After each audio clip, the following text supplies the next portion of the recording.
Hey there, Cammy. Are you back home from the funeral already? Hello there, Aaron. I noticed that you weren't at my husband's funeral, despite the fact that you're his mother. Yes, I really wanted to be there, but I just had so many things going on. You were too busy to attend your own son's funeral, is what you're telling me. Didn't you want to have your last goodbye with him before he was cremated? Well, I would have liked to, but I feel like there really wouldn't have been a point.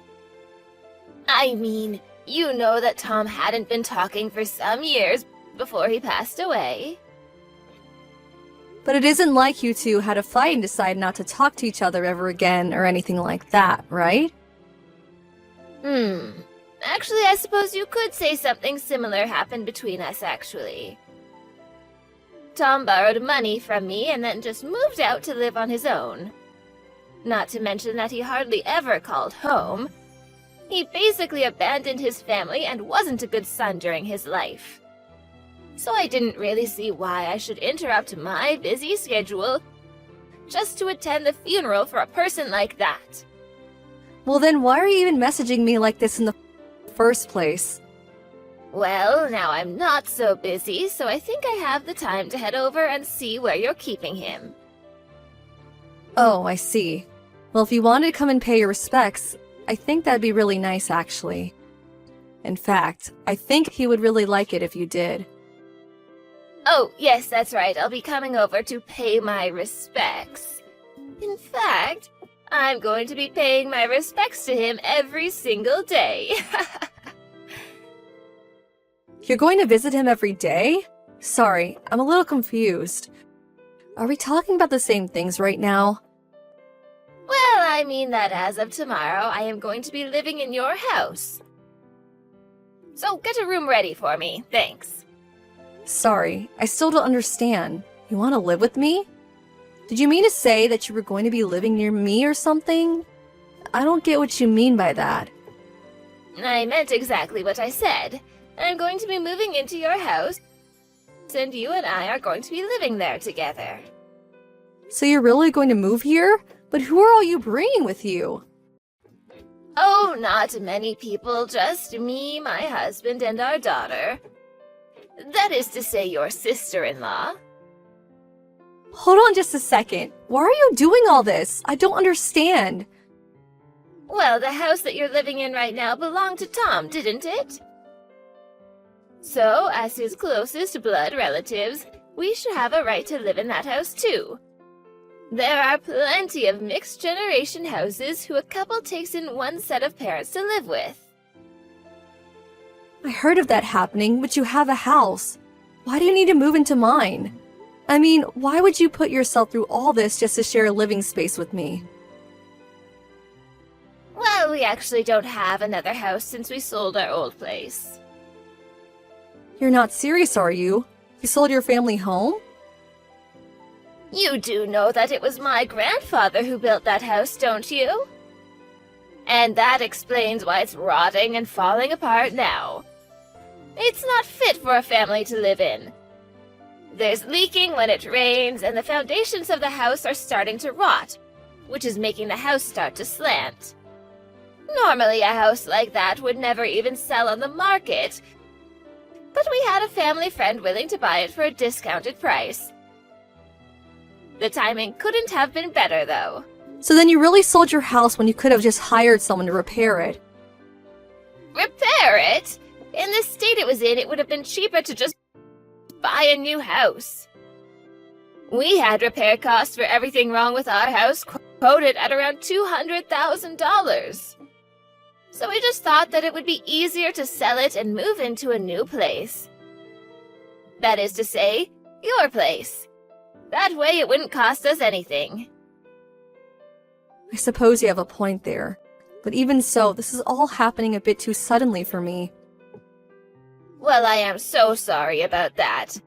We just decided to move in with you the other day, you see. I understand that, but you didn't talk to me about this once before now. Well, that's because we decided as a family. So anyways, we're going to be arriving tomorrow in the evening, okay? So the least you could do is clean up around the house a little and try to make it look presentable. Can we just slow down for 1 second? I mean, there's a way to change your mind about this at all? That's right. We've made our decision and we don't intend on changing it. Besides, you are just Tom's wife. You don't have an actual right to tell us what we can and can't do now that he's gone. But I'm going to be away at work around the time that you're going to be coming over. I work in the evening. Well then, just leave a spare key for the house in the mailbox or something, jeez. We've already packed up our things and have been stacking boxes getting ready to load into moving vans. See you soon, Cammy. Aaron, my house is a complete disaster. What did you do to it? Oh, what do you mean? We're in the unpacking stage right now. Of course things are going to be a little messy. This isn't what I'm talking about. Please do not just move my furniture and rearrange my rooms without asking me first, okay? And why were my clothes thrown all over the hallway? What is the meaning of that? We didn't have any other choice. We needed to make room for the rest of our stuff and your things were in the way. It's that simple. If they were in the way, then the least you could have done would be to gently move them out of the way and then put them back once you're done. You even moved Tom's urn from over the fireplace. Do you really not see anything wrong with this at all? Oh, please, I just moved it off the ledge where I could have fallen. I'm sure my son's spirit will forgive me for doing so. And where are the three of you right now? Did you all step out even though the house is a total disaster now? Well, we were getting tired of all the moving and rearranging, so we went out to eat. We looked up a really good Chinese spot here in town. I think we might be regular here, it's so tasty. I am so happy you're already setting in well into the neighborhood. So, anyways, while we're all out eating, would you mind tidying up just a little? I mean, the least you could do is make sure that we have a space to sleep tonight when we get back. Excuse me? You want me to clean up this mess by myself? Well, yes. I mean, you're my daughter-in-law, that's your job. It's all thanks to the efforts of my late son that you're even able to live in a house like this. So the least you can do is take care of his family now that he's gone. But I just got home from work and I'm exhausted. Oh, you think you're exhausted? We've been moving things all day. If you're looking for pity from us, you've come to the wrong people. Honestly, you really have no idea just how spoiled you are. All you ever do is complain about every little thing. Can you all please finish your meals and come back? I would like some help moving the furniture back as well. You mean you can't even handle doing that on your own? I wouldn't mind so much about how spoiled you are if you would at least do some work around here. You're still young, so quit complaining. But I'm complaining about what you all did to my house. Don't you get that? And you were talking about needing to make room for all of us, but this place isn't built to house 4 people. I mean, the place only has 3 rooms. You're right about that. 4 people is a little bit cramped. I know. How about you move out, and then there should be room for all of us? You're asking me to move out of my own house? Why do you keep calling it your house? We all know that Tom was the real owner. And as his closest family, that means that what's his is ours. You have no say in any of this at all. And we are well within our rights to throw you out of the house if we so choose. What are you talking about? I'm the owner of the house. Why aren't you out of the house yet? I thought I told you to leave us alone already. My daughter wants her own room and won't quit bugging me about it. All of our problems would be over already if you would just finally leave us in peace. Please, just get out. So you really are going to try and take my own house away from me then? Oh, please don't be so dramatic. It isn't nearly that bad. I already told you that we have the right to evict you since this house used to belong to my son.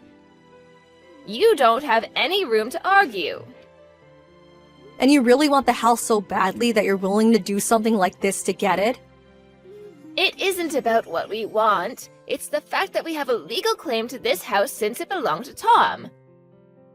Now, you're going to leave peacefully and let us get on with our lives or else. Okay then, if that's really how you feel about it, I guess I'll leave. I was actually thinking about moving away from here anyways. Oh, really? Well, in that case, get lost and go moving there.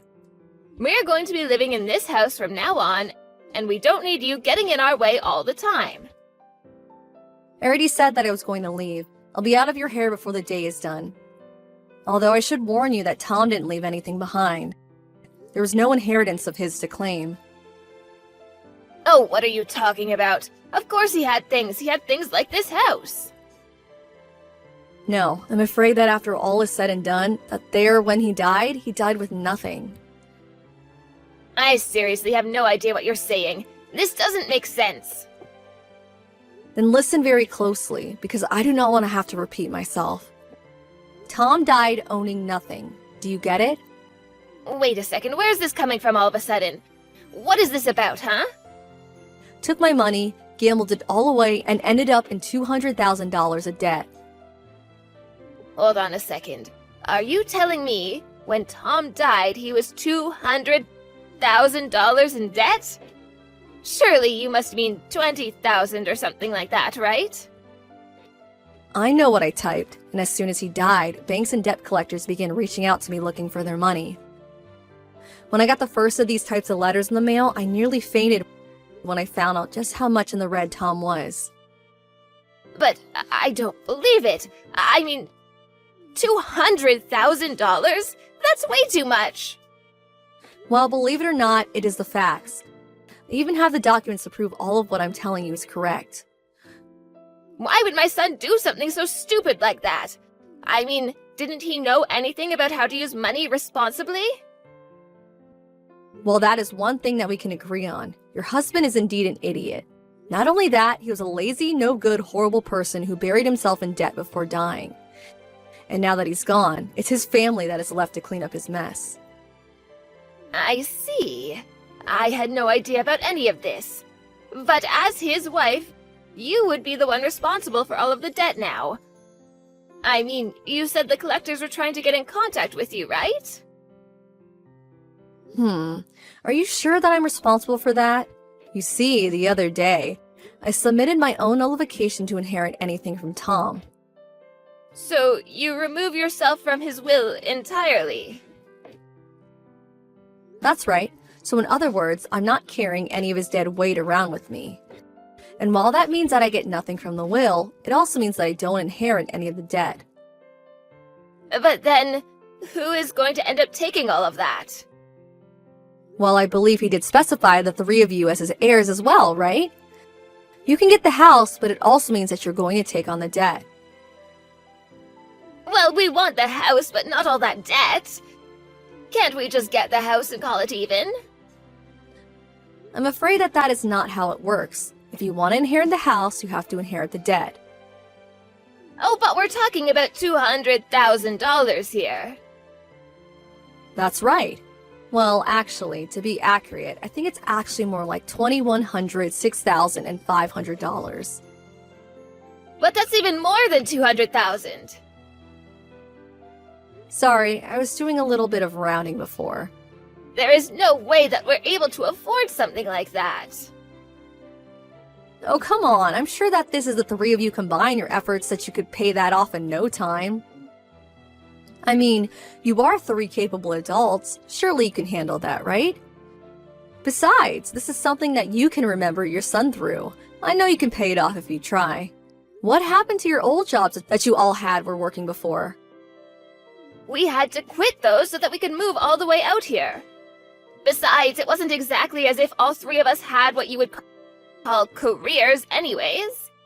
So there's just no way that we're going to be able to pay back an amount like that. I see. But what about the money that you got from selling your old house?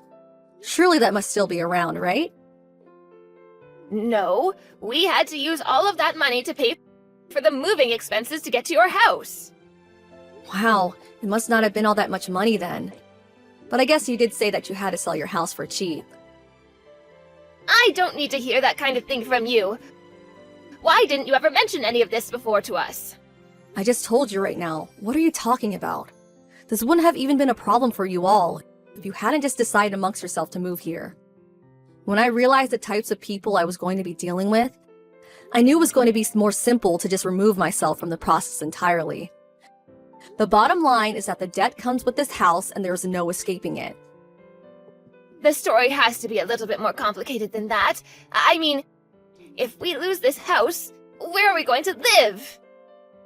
We don't even have enough money to put yourself in a hotel for very long, and another house is totally out of the question. Yeah. Well, you might want to take the camping things out of the garage and find a nice bridge to set up shop under. Although I think he hasn't touched the tent since it got torn up in a hailstorm. But a house is a house, right? How can you talk to us so casually about this? Aren't we all family here? Besides, it's the middle of winter. Yeah, I know. Feel free to take some of the winter clothes we have in the closet, too. You'll need them. Of course we're going to need them. We'll freeze to death without them. Hold on a second. Don't you have a car? Why not just bring a bunch of blankets in there and sleep that way? You mean that cramped little sports car? How are 3 fully grown adults supposed to be able to sleep in that? We'll all have to curl up in little balls. That sounds miserable. I see. Well, at least you have the car. Why not sell it and try to move back into your old house? Sure, it's falling apart and slanted, but it's better than nothing. We can't. The person that we sold it to said they were going to tear it down. There won't be anywhere for us to go back to. Even if we tried squatting there before the demolition team showed up, we could get in even more financial trouble if we get caught. Take on $200,000 in debt, or live with 2 other people in a tiny car? That's like one of those icebreaker questions asked at a party or something.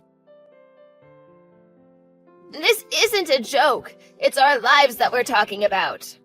Well, either way, you're going to have to make the choice.